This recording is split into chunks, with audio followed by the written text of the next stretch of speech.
Hello, everyone. Welcome. My name is Kambiz Ranawardi, board member for ColumbiaDC and a graduate of the School of Engineering and Applied Science.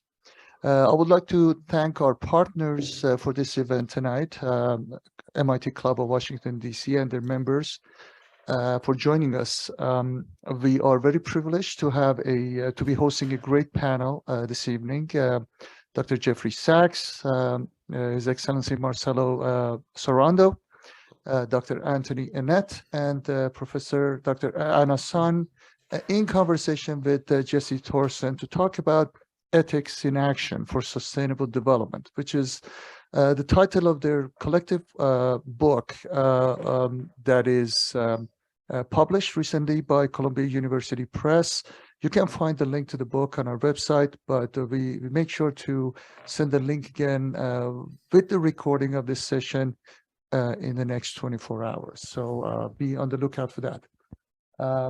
In the way of a very brief introduction, although our panel doesn't need much, Dr. Sachs is a university professor and director of the Center for Sustainable Development at Columbia, as well as president of the UN's Sustainable Development Solutions Network. And he has been an advisor to 3 UN Secretaries General. His Excellency Marcelo Sorando is a Catholic bishop of the Diocese of Vescovio, Italy, also former Chancellor of the Pontifical Academies of Sciences and Social Sciences. Dr. Anthony Annett is a Gabelli Fellow at Fordham University and also a Senior Advisor at the UN's Sustainable Development Solutions Network. Dr. Anna Sun is an Associate Professor of Religious Studies at Duke University. She's a scholar of Confucianism in particular and of contemporary Chinese religious life in general. And last but not least, our host, Jesse Thorson, is a sustainability and ESG strategist at Third Partners, which is a boutique management consultancy. And previously, he was the program manager at the Center for Sustainable Development at Columbia University's Earth Institute. Without further ado, sending to you. Thanks so much, Kambiz, and thanks to the Columbia and MIT alumni chapters in DC, as well as Columbia University Press for hosting this event. We're going to first turn to Jeff. We're here to talk about this book, or more precisely, the multi-year initiative that led to its publication. Wonderful. And Jeff, I'm just wondering if you could start off by telling us a little bit about the events that happened in 2015 that were relevant to this book and the Ethics in Action initiative, and just how you ended up collaborating with the Pontifical Academy. So what is Ethics in Action and what were its most important outcomes? Thank you very much. Greetings to everybody, and greetings to my colleagues on the panel and participants in this project. This book arose in the context of a wonderful set of activities that brought the United Nations leadership together with Pope Francis in 2015. 2015, of course, from the point of view of sustainable development, was a pivotal year. Two things happened in 2015 among the world's governments. First, in September 2015, the world's governments, all 193 members of the United Nations, adopted the Sustainable Development Goals, 17 globally agreed goals to frame international cooperation on improving our lives through economic development, social justice, and environmental sustainability. A few weeks after that, the same 193 governments, actually joined by 3 other signatories, Niue, Cook Islands, and the European Union as a union, became signatories of the so-called Paris Climate Agreement. That was in December 2015. That is our framework of action to try to avoid devastating human-induced climate change. These are two signal events. There's a struggle around each of them because achieving the Sustainable Development Goals and succeeding in achieving the objectives of the Paris Agreement on climate are still in the balance. Neither the SDGs nor the Paris Agreement are self-enforcing. For neither is it sufficient to state some objectives. Both signify a huge need, but also a huge work program that must be fulfilled in order to achieve these objectives. So we're in a struggle now. We're actually in a struggle not only to achieve what we've set out to achieve, but to ensure that war and increasing geopolitical tensions don't devastate us in the meantime and don't divert us from what are absolutely essential objectives for humanity. Now, Jesse, getting to those two goals was not a straightforward proposition. Actually, the Sustainable Development Goals emerged in a process of more than 20 years of reflection following the Rio Earth Summit in 1992. And it was 20 years after that summit when governments got together again in Rio and realized things are way off track. So they decided to negotiate Sustainable Development Goals back in 2012, and there was a 3-year process. Columbia University and the Earth Institute, I'm delighted to say, played an important role in the 3 years of the negotiations. The Paris Agreement was also a long, complex journey because it also dated back to the Rio Earth Summit with the signing of the UN Framework Convention on Climate Change that governments first got started diplomatically on trying to do something about human-induced climate change, but things didn't work. Agreements weren't fulfilled. The US didn't join the Kyoto Protocol. Global emissions of greenhouse gases continued to rise. So it was also 20 years after the fact that governments were trying to find a path forward.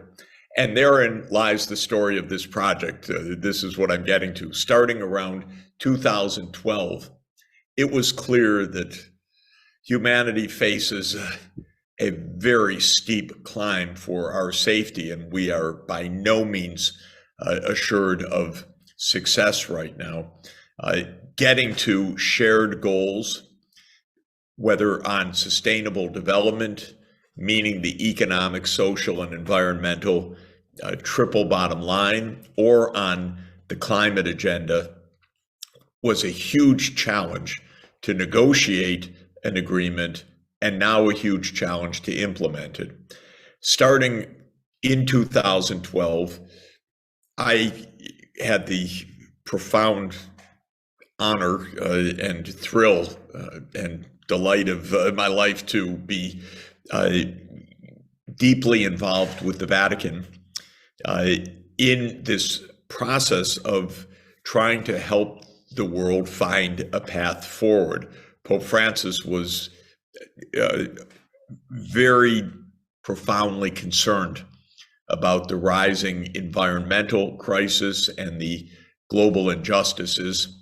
He issued a papal exhortation early in his papacy saying that the globalization of indifference was threatening to engulf the whole world, and that we needed to pay attention. We needed to discern the realities of our world. We needed to find a way forward.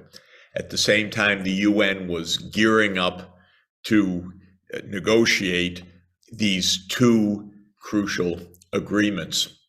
I came to the Vatican myself, not for the first time, but in the beginning of an intensive process in 2012. And the Chancellor of the Pontifical Academy of Sciences and the Pontifical Academy of Social Sciences, who we were hoping will join us, he's in Argentina today, Bishop Marcelo Sanchez Sorondo, one of the magnificent philosophers of our age, one of the great experts in the Church's social teachings, one of the world's great experts in Aristotle and Thomas Aquinas, was in the process of helping to support Pope Francis in this agenda of sustainable development. So the Pontifical Academy of Sciences and the Pontifical Academy of Social Sciences began a process of a series of meetings, many of which I participated in and helped to organize, to bring together global experts on climate change or on other related subjects of sustainable development. And working together with Bishop Sanchez Sorondo, he and I helped to arrange, I would say, a meeting of Secretary General Ban Ki-moon and Pope Francis in the Vatican in 2015 to forge a remarkable partnership to help promote the Sustainable Development Goals and the Paris Agreement during 2015. In 2015, Pope Francis issued a wondrous encyclical, Laudato Si, Praise Be, which is a document explaining the nature of the environmental crisis in its moral, scientific, philosophical, and theological roots. And it can be read in all of those ways. It's a magnificent document. The science is not only spot on, but also based on the several meetings that took place at the Pontifical Academy of Sciences with some of the world's great climate scientists. And that helped to inform the encyclical. Well, just to tell you, in 2015, on September 25th, 2015, the General Assembly opened with the world leaders gathering to adopt the SDGs. And who spoke to the world leaders that moment? Pope Francis. And he called on them to find a common plan for our common home. And the SDGs were adopted by acclamation after Pope Francis addressed the world leaders. A few weeks afterwards, the Pope Francis was on the phone discussing with world leaders why it was so important for them to agree on a climate agreement. And so the Vatican was very much engaged diplomatically, very much engaged in helping world leaders understand the moral challenge that was found. Well, these two goals were adopted, and then came our project together, the project of this panel, which was to bring together world religious leaders under the inspiration of Laudato Si and in the unique venue of the Pontifical Academy of Sciences and the Pontifical Academy of Social Sciences, which is housed at Casina Pia Quattro in the Vatican City. Casina Pia Quattro is the home, as it says, of Pius IV from 1560, a beautiful papal villa from the High Renaissance, which was given in the 20th century to the Pontifical Academy of Sciences and Social Sciences as the home for those remarkable institutions. And we gathered world leaders and philosophers and experts in sustainable development to identify the common ethical bases across the great religious and philosophical traditions that could help us to find the inspiration and the path to an ethics of sustainable development. And that's why we call this effort a 3-year round of meetings. So much fun, so inspirational, and so interesting because of the diversity of the participants as well as the wisdom of the participants. Why we call this ethics in action, because this is about ethics as an action orientation for sustainable development. Well, it was a thrilling project. I have to say, as one of the editors of this, it's not every day that you have the foreword of your book written by Pope Francis and His All Holiness Ecumenical Patriarch Bartholomew. So that is a life treat, without question. Let me just add in closing that that in the course of our work, Pope Francis issued a second encyclical that really is a partner of Laudato Si. And that encyclical is Fratelli Tutti, brothers and sisters all. And it is an encyclical, a pastoral guidance, a meditation on peaceful coexistence and encounter. It begins with St. Francis's visit in the battleground during the Crusades to the other camp, to the Sultan, to see whether peace can be reached in the wars that were waging. And it has as its parable the Good Samaritan, the idea that we must take care of each other across ethnic, racial, national lines, and that our survival depends on cooperation, indeed global cooperation. So I would say that this book is inspired by these two encyclicals, Laudato Si and Fratelli Tutti, and the great body of Catholic social teachings, which really date back 2,300 years, even before Christianity itself, to the teachings of the ancient Greeks, then to the gospel teachings, and especially the Sermon on the Mount, the Beatitudes, and then to the great synthesis of Thomas Aquinas, by the way, an academician, a professor at the University of Paris in the 12th century, who showed in a magnificent way how Aristotelian thought and Christian theology could be merged in his Summa Theologica. And next year is the 750th anniversary of St. Thomas Aquinas' death. But his teachings, his brilliance as one of the most important philosophers of history, informs the church's social teachings, which are infused throughout Laudato Si and Fratelli Tutti. And so we're in a very intellectually and ethically profoundly rich environment.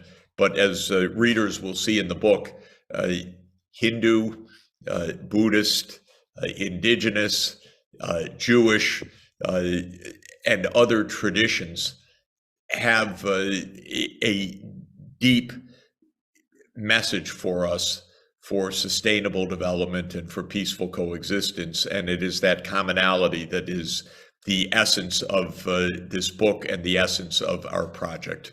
So thanks to everybody for joining in tonight to have a look at the book, and I hope it excites you to have a read of the wonderful contributions in it. Back to you, Jesse. Thanks so much, Jeff.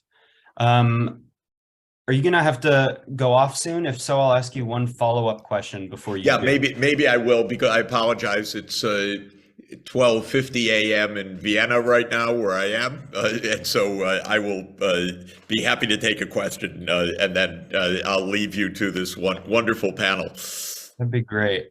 If feel free to put a question in the chat, speaking to our audience. But for now, could you tell us a little bit about, or how would you speak to the fact that so many years of reflection and deliberation went into the process that created the SDGs?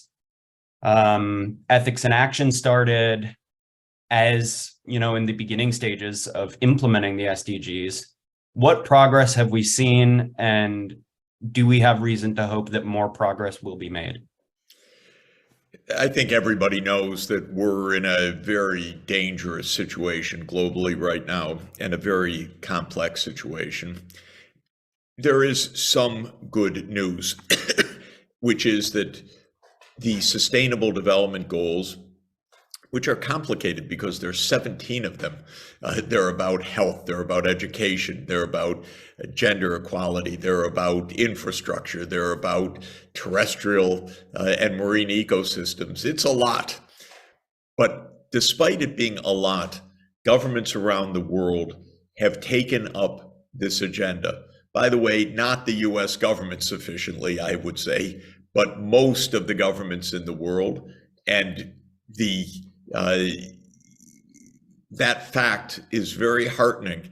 Governments are trying to redesign their processes of governance to take on a complicated long-term agenda of sustainable development. That's good news.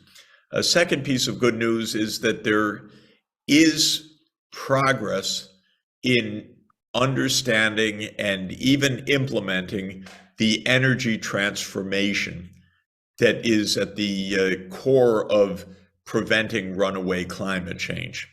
So now I have to stop with the good news. Now I have to talk about realities. The realities are that we are far from achieving the goals of sustainable development or of the Paris Agreement right now. In fact, we're dismally off track. While there has been progress, it's by far not enough, not fast enough, not at enough scale. And we were completely thrown for a loop globally by COVID, starting with the pandemic in early 2020. That was a shock to the global system, really as large as anything in modern history. It was huge, and it continues as a major disruptive shock to global politics and society and health. But then came the intensification of the war in 2022 and the worsening geopolitical environment with the rising tensions between the US and China. Now, there's a lot to say about that, and I won't say more about it except to say that we need to have negotiations urgently with Russia to stop this war. It's possible. Believe me, it's possible. I know this situation. I watch this situation closely. I was an advisor to Mikhail Gorbachev. I was an advisor to Boris Yeltsin. I was an advisor to Leonid Kuchma, the first president of Ukraine. I've been advisor to US presidents. I know that we could negotiate a peace, which we must do. And this is urgent for us. And I know that in the spirit of Fratelli Tutti, we could find a peaceful approach with China as well, instead of the path to conflict that we're on right now. So I'm very concerned about the current state of affairs. Things were not great even before 2020. Since 2020, we've had a major reversal. By objective standards, we've had a reversal of progress towards the SDGs. Things have actually gotten outright worse, not just improving too slowly, but outright worse. we're going to have a mid-term review of the Sustainable Development Goals at the UN in September. The goals were set for 2016 to 2030, and so 2023 is the mid-review, and this will be a summit. It'll be a head of state review of where we stand right now. We'll also have COP28 in the United Arab Emirates this year. That is the climate conference. There's a big agenda. I just met with the head of the COP28, Sultan Al Jaber, who's been a colleague at the UN Sustainable Development Solutions Network, and the UAE is working very hard for a success. So this is an important year from my point of view for diplomacy. Everybody get out your copy of Fratelli Tutti, read about diplomacy, not about escalation, missiles, fighter aircraft. Read about diplomacy. It's a word that seems to have disappeared from the lexicon of the big powers recently. We need diplomacy. We're going to have an opportunity of diplomacy to end the war, to tone down the tensions, dial down the tensions between China and the US, and to re-establish progress on the SDGs and on the Paris Agreement. So let's hope that 2023 is a year of diplomatic achievement.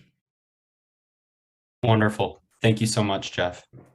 Great to be with everybody. Thank you for joining.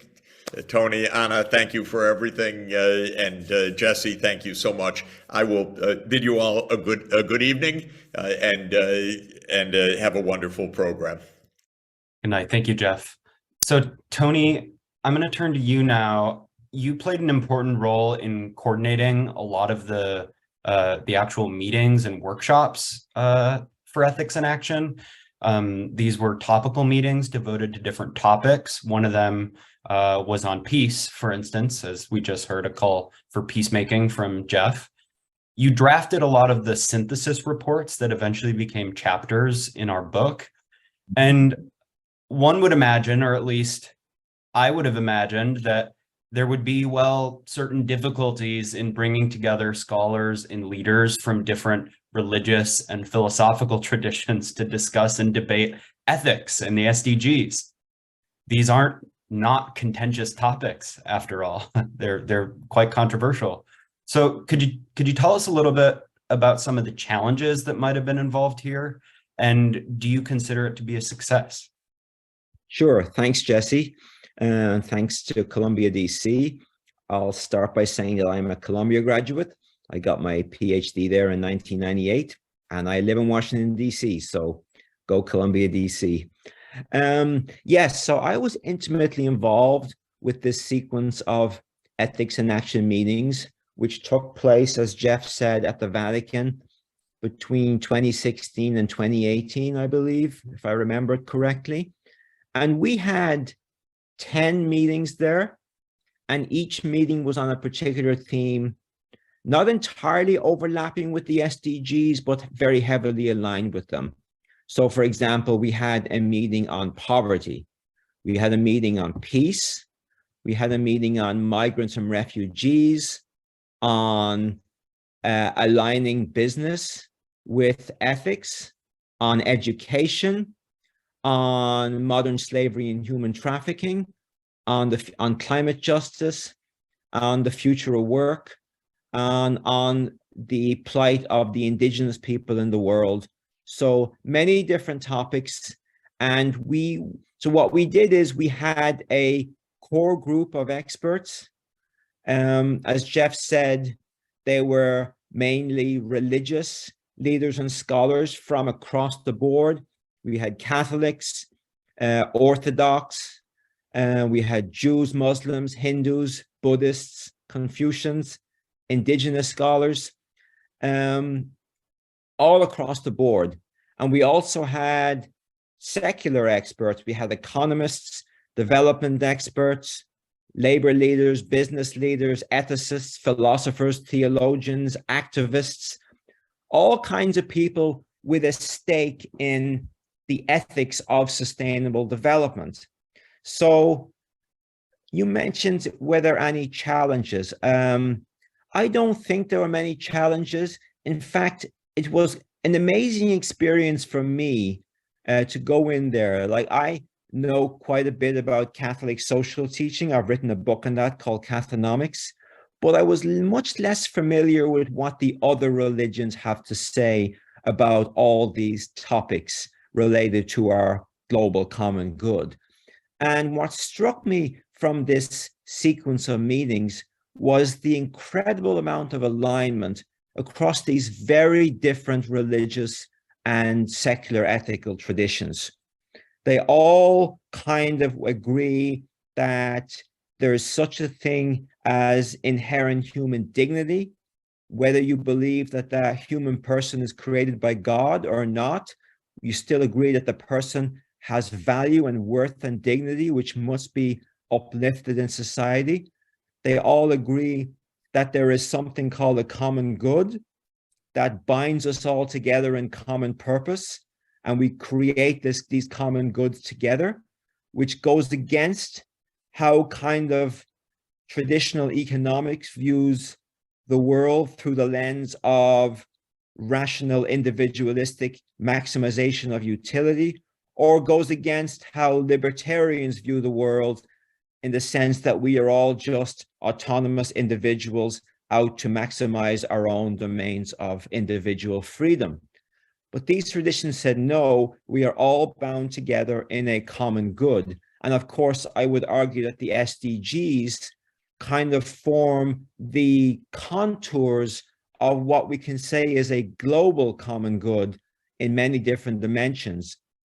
And that brings me to the third realization of in terms of what I felt that all these traditions had in common, and that is a keen understanding that we need to protect the natural world, because first of all, it has intrinsic value in its own right, but also because it is the domain of human flourishing.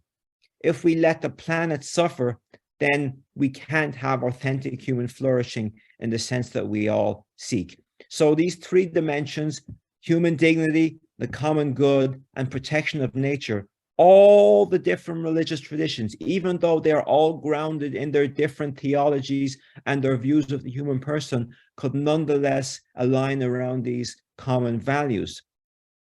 So when we came to kind of synthesizing ethics in action, and Jesse, you will know this because we worked together on this, we said, well, how could we come up with a kind of a schema to put all this wisdom into a kind of a cohesive form? And we thought that we could come up with what we call a renovated virtue ethics. Now, a lot of these different traditions have their own virtue ethics. The main one, when we think of, comes from Aristotle in ancient Greece, who said that if we want true human flourishing, happiness, thriving, the ability to live a full, flourishing, thriving life, and to be happy in a very full sense, not just fleeting satisfaction, then you need to live a life of reason and virtue. The virtuous person is the happy person. And I'm sure Anna will tell us that in Confucianism, we have exactly the same kind of idea. So we thought that we could come up with this kind of renovated virtue ethics that centers on human flourishing and the common good as kind of an overall framework for putting all this wisdom into action, into ethics in action, as it were. So yeah, that's kind of where we come from. I wouldn't say there were many challenges. There were just many joys and many privileges of learning so much from so many diverse people in this 3-year initiative. And like Jeff, I'm absolutely delighted to have this book and to have the foreword written by Pope Francis and Ecumenical Patriarch Bartholomew. So I'll leave it there, Jesse. Wonderful. Thank you so much, Tony. Anna, so you contributed to this volume, and though you were not involved in the ethics in action workshops, you have participated in numerous meetings at the Pontifical Academy in Vatican City. I wanted to ask you, as a sociologist, do you see these types of convening initiatives as valuable? And if you do, how are they valuable? And where else could we or should we turn to explore issues of ethics and the common good? Absolutely. They are extremely valuable for several really interesting reasons. But first of all, I want to thank the Columbia Club in DC, and thank you all for tuning in. This is a topic that's close to our hearts, as you can see, and we've spent years thinking about these issues, and it has been a huge privilege for me to be part of the project, to work with Jeb, Tony, and Jesse, and many others. I am trained as a sociologist of religion. I'm not a Columbia PhD, I'm a Princeton PhD. And my training makes me take evidence seriously. My training makes me take empirical work seriously. So I think what makes the SDG initiatives really, really important is that it is not just ethics, but ethics in the real world in action. It isn't just saying this is what we should have in a good society. It also says this is how we can get there based on the empirical evidence we have about how to make our world a better place for everyone. So at the many amazing meetings at the Pontifical Institute, as Tony mentioned, there were many religious leaders from different traditions, but there were also many social scientists, economists, sociologists, psychologists, who bring in empirical evidence in understanding what makes a society a good one, how do we understand the common good, and how, in fact, the common good is a foundation for the pursuit of individual happiness. It's great. Thank you, Anna. I want to ask both you and Tony, you know, the leader in ethics in action and follow-up initiatives, leaders from these religious traditions came together and demonstrated some degree of alignment on these issues with the SDGs and other issues. Nonetheless, the broader religious traditions, if it's safe to talk about these things as a unified concept, these broader traditions have mixed records on some of these issues. What are we to make of that? How do we still collaborate as either members of these traditions, or how do we collaborate with other participants in these groups? What do we kind of make of that, and what's your scholarly approach to that? May I jump in first, because this is such an important question, something I've been thinking about, also because of one of the questions in the Q&A chat thread. So Sharon Sherrill asks about the violence we cause the environment and also animals. So that is such an important question. And hello, you're in Singapore. I was just in Singapore to do some work there. And in Singapore, you see a diverse, very diverse religious society. You have Hindu temples, Buddhist temples, Christianity. So that rich religious traditions actually help one another to do better as a human society. For example, we don't hear very much about the animals when Adam and Eve leave paradise. In fact, in John Milton's version of Paradise Lost, Adam and Eve, are chased out of paradise by the angels. What happens to the animals? Are they burned in the fire, for example? One wonders. But in other religious traditions, you have very explicit discussions of animals, such as Buddhism, for example. So by having dialogue with one another, we really learn from one another's traditions. We become stronger when we are better versed in other people's traditions. I have learned so much from the Sermon on the Mount. I've learned so much from the Jewish tradition, from the Hindu tradition. And I hope it is the same for others who may learn something from the Confucian virtue ethics tradition, something Tony was talking about. Thank you, Anna. Tony, do you want to weigh in here? Yeah, just very briefly. Yeah, Jesse, you're absolutely right. A lot of the history of religion is not a very positive history. But I would point to, Jeff mentioned a document that Pope Francis wrote in 2020 called Fratelli Tutti, Brothers and Sisters All. And that really is a call for all the religions of the world to act together in a spirit of global fraternity, in global, what he calls social friendship. And it was inspired by a document on human fraternity that he issued with the Grand Imam of in Cairo, representing Sunni Islam, about how all religions are called upon to live together in peace and to cooperate peacefully with each other. And if you do that, you can learn from each other. I've certainly learned a lot from the other religions. I've learned a lot about Islamic business ethics, for example. I've learned a lot from Anna about what Confucianism has to say. So yeah, so I think that we're in a kind of a new world now when it comes to religion. And I think the old animosities are no longer applicable. Okay. Let's turn to a question that just came in. This is a question about changing, like, Tony, well, both of you have mentioned the issue of virtue ethics. Someone asked about our so-called natural predispositions to focus on instant gratification. I want to ask and frame that question by asking, what resources, whether this is spiritual technologies or moral capital or disciplines and rituals, what resources do religions offer for helping us to cultivate, whether we call this a virtuous person, lives characterized by sustainability, kind of good citizenship? What resources do they have to offer, and what should we be thinking about? Anna.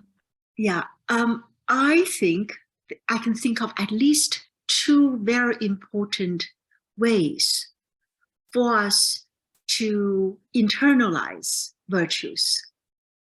The first is what is called spiritual exercise. Spiritual exercise has a very long tradition, goes back to, say, Greek philosophy, the Stoics, but also in Catholicism, there's a very long tradition of spiritual exercise, and spiritual exercise is everywhere in world religions, in Confucianism, in Buddhism, in Hinduism, in Islam.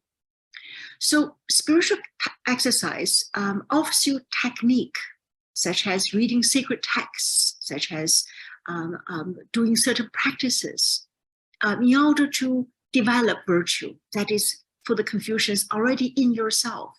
So Mencius, a very important early Confucian sage, speaks of us born, we were all born with good natures, what he thinks of as the sprouts of goodness, of benevolence, of humanity. But it is up to us to protect them, to help them grow, to help them develop. So we are responsible for our own virtues. And if you're not careful, the sprouts will die. And what you have is vice or worse, or worse, something worse.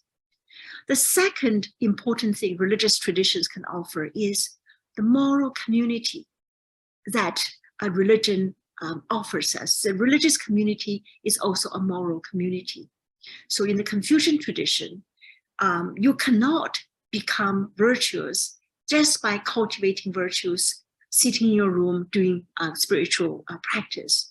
You also must get up, go into the world, and express your spiritual cultivation, your relation with your parents, with your spouse, with your children, with your friends, with your community, with strangers in the world. In other words, you can only be spiritual or virtuous by being in the world in the company of others. So in the end, what we think of as spiritual virtues or virtues of individuals are completely entangled with the common good.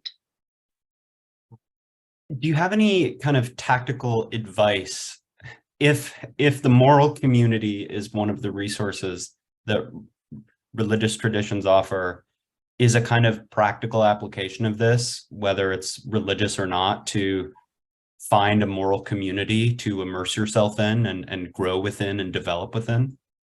Absolutely.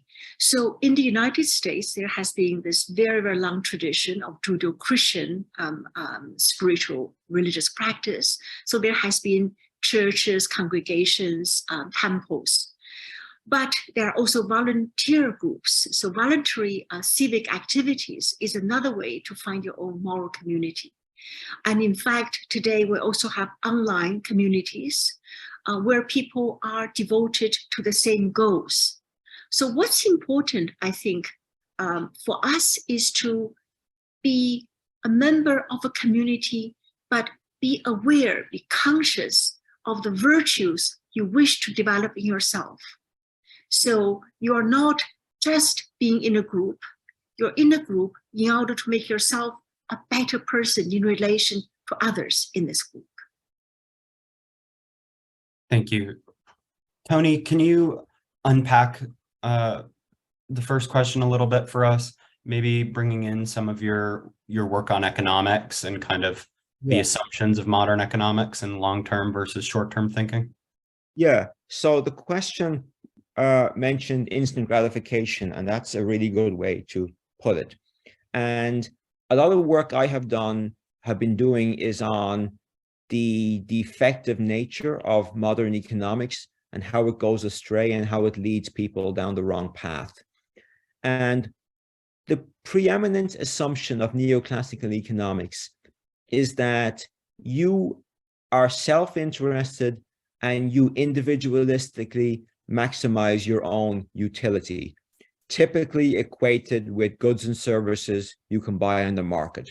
So you have your preferences and you want to get as much stuff in line with those preferences as possible. Technically, you want to maximize the satisfaction of those preferences. Now, that's really bizarre because in most ethical traditions, there are things that are regarded as good for you and things that are regarded as not so good for you. But modern economics completely ignores that. You like what you like, and nobody has the right to challenge your preferences. I like to think about what does the great virtue ethicists have to say about all of this? A very different framework from neoclassical economics.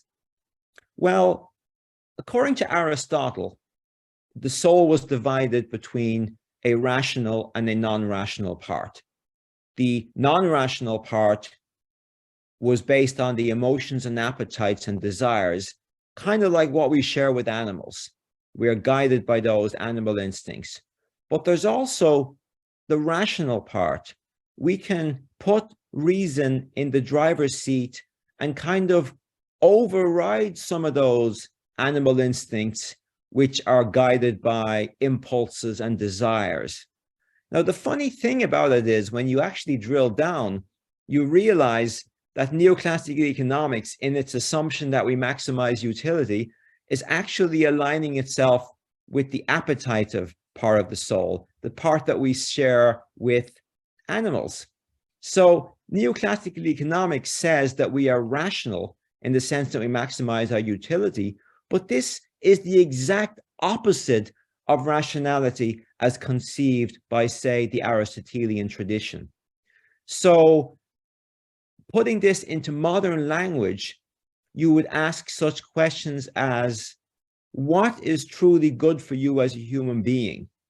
And we might argue that simply wanting to consume as much, say, fossil fuels as possible is not conducive to your good because it's not conducive to human flourishing.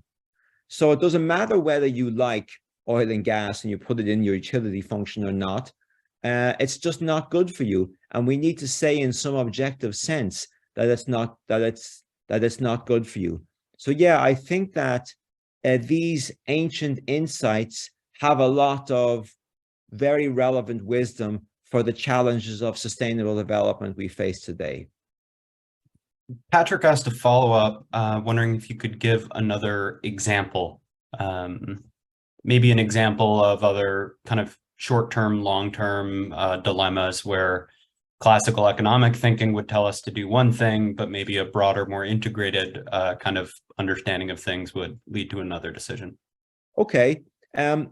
One of the themes of ethics in action, one of the set of chapters is on the ethics of business, the ethics of corporations. What does modern economics say?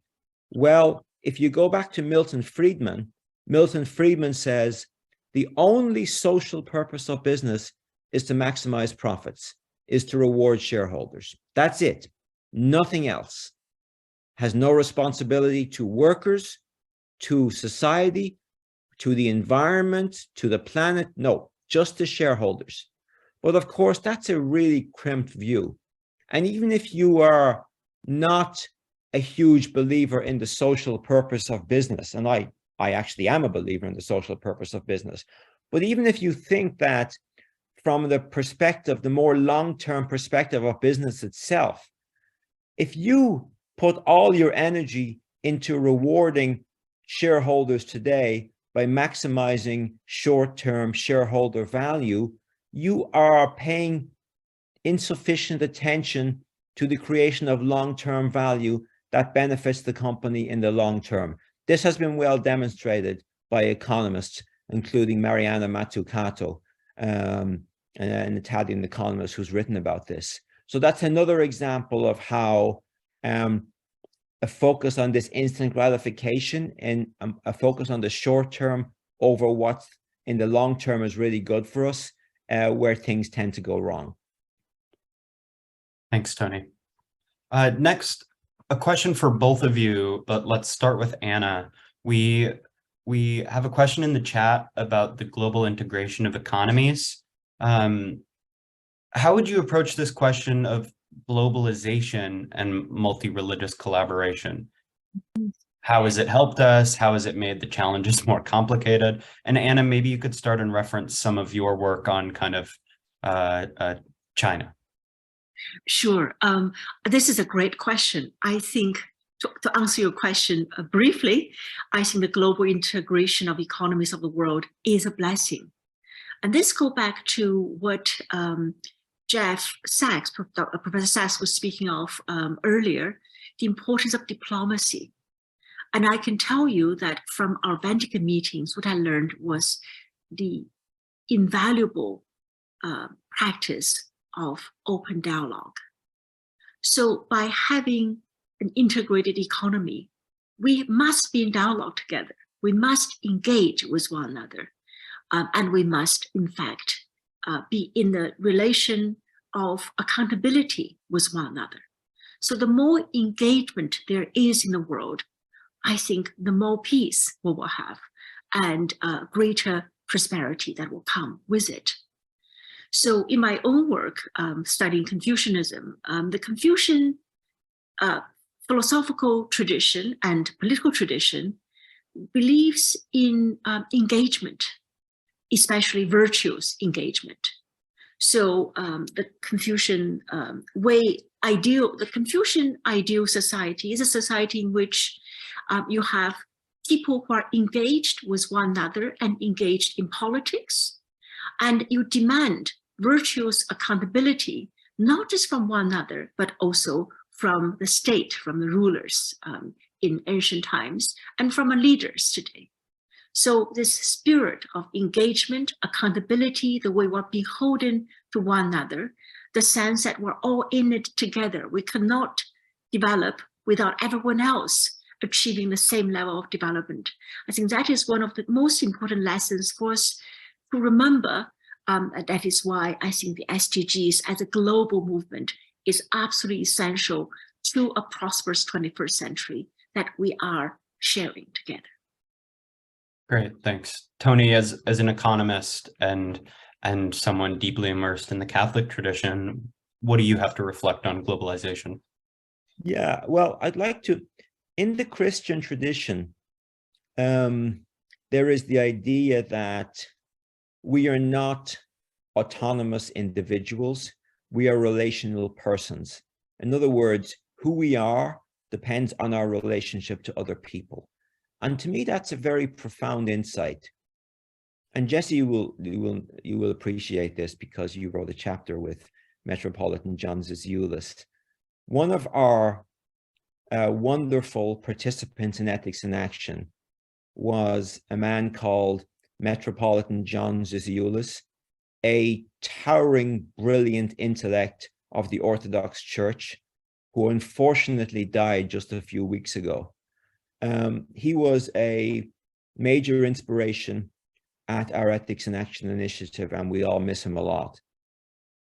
He's one of these people that whenever he spoke, you wanted to take your pen out and write it down because it was going to be profound. And when he talked about this very topic, he said that, and I'll never forget this phrase, he said that Christianity is like infinite relationality. In other words, we are called upon to have relationships of meaning with every single person in the world, a sense of global solidarity, or as Pope Francis puts it, a globalization of solidarity to overcome the globalization of indifference.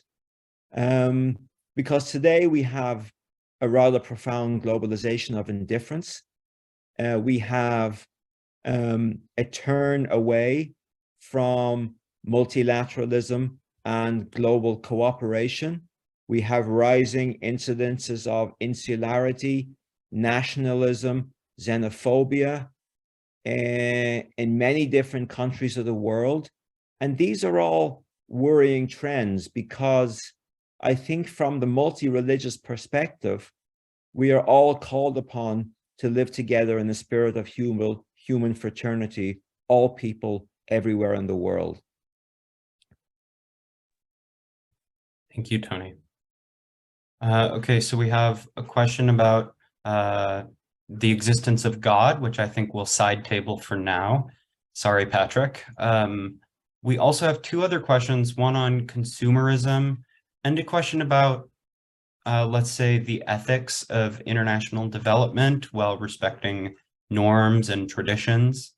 Let's start with the latter. Anna, do you have any wisdom to offer? How would you respond to that question if someone, offered a criticism of some shared global initiative or a development project? And how do we go about whether respecting principles of pluralism, seeking consensus? Kind of, how would you start to address this question? Yeah, this is a question about the different dietary sentiments, right? What's really interesting when I study religion in Asia in general and in China in particular is that when you look at religion as lived experiences, most people are not dogmatic. People live religious lives for the most part in a pragmatic way. So we all understand the stress the earth is under. So if this scenario actually happens when we have synthetic protein or other ways of producing food that is good for the earth, and that is something we must live with, I'm actually quite confident that different religious communities will have creative ways of dealing with this new way of life. In other words, we often think of religious conflicts as inevitable because the theologies are different. But again, if you talk to people who actually live this religious lives, there is a huge amount of room for negotiation, for modification, for creative engagement. So whenever I think about challenges different religions face, even including potential conflicts, I have great faith in people working out a solution that is going to make sense to each community. Thank you, Anna. Tony, do you have anything there? What was the specific question, Jesse? just on the ethics of kind of common agendas in a pluralistic age. Just another way of asking about the challenge of globalization and multi-religious consensus.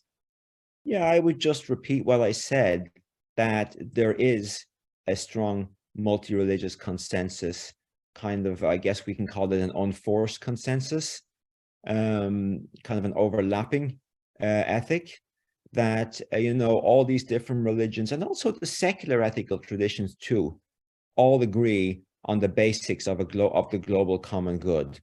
And they all see us that we are really part of one single human family. The two big exceptions, I would argue, are the weird version of utilitarianism that influences neoclassical economics and libertarianism, which libertarianism completely denies that we have any duties or obligations to one another. In other words, everything is based on purely voluntary relationships. Great. Thanks to both of you. With no more questions in the chat, I think we're probably going to close a little bit early tonight, which is just great. I know everybody's really busy. I'd like to leave the audience with one final question for both of you. We know that our audience is composed of alumni from Columbia and MIT. Probably among them are many leaders in business, academia, nonprofit, and the public sector. So on these issues of ethics and sustainable development, let's say we could even focus on the environmental challenges. What is one action you would recommend that we take to engage on some of or one of these issues?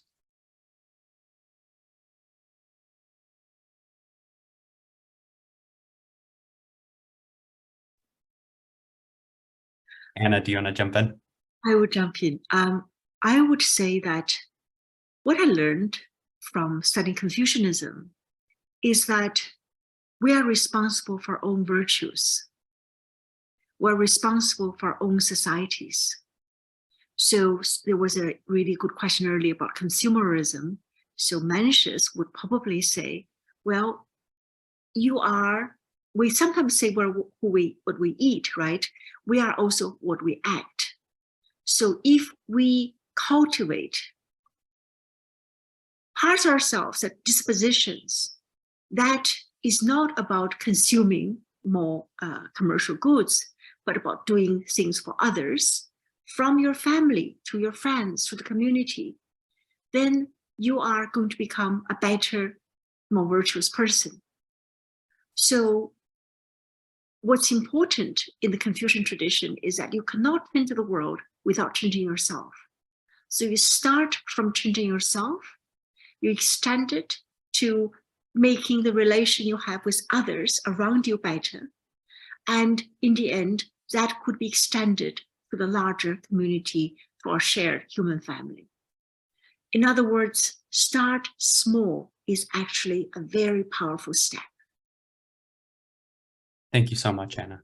Tony, what advice or recommendation do you have?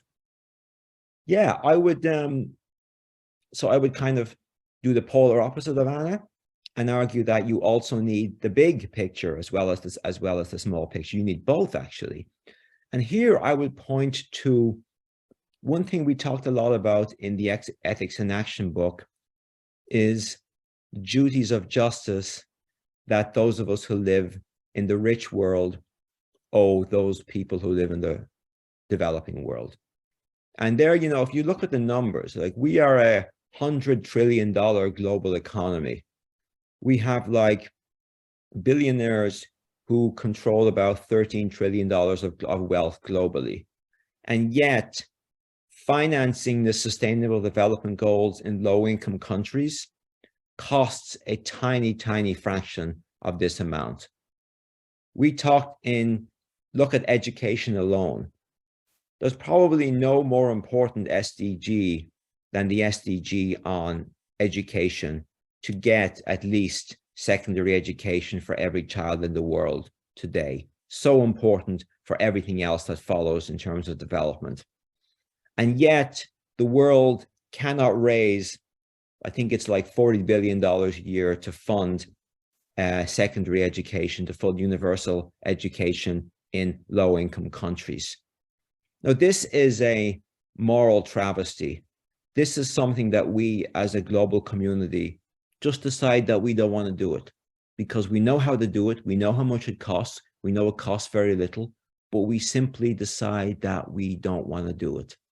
So I would argue that one takeaway is a better acknowledgement, a better appreciation of the global responsibilities that we, people in rich countries, have to people who are still suffering in the poorer countries of the world today. Thank you, Tony. I couldn't agree more. That is beautifully said, powerfully said. Thank you, Tony. Anna, do you want to add anything? No, I would like that to be the last word. Indeed, indeed. Thanks so much to both of you and to Jeff for participating in tonight's panel. Thanks to ComBiz and the Columbia Alumni Association in DC, along with the MIT chapter in DC. Tonight, we've heard from Jeffrey Sachs, Tony Annett, and Anna Sun, all contributors to Ethics in Action for Sustainable Development. I'm a bit biased myself, but I'd love to encourage our audience members to read the book. And there is a special discount code that is now in the chat. It gets you 20% off when purchasing from Columbia University Press. And finally, I'd be happy to drop my personal email in the chat. And I think we would love to hear from you if you'd like to reach out and discuss any of these issues. So thank you very much and have a great evening.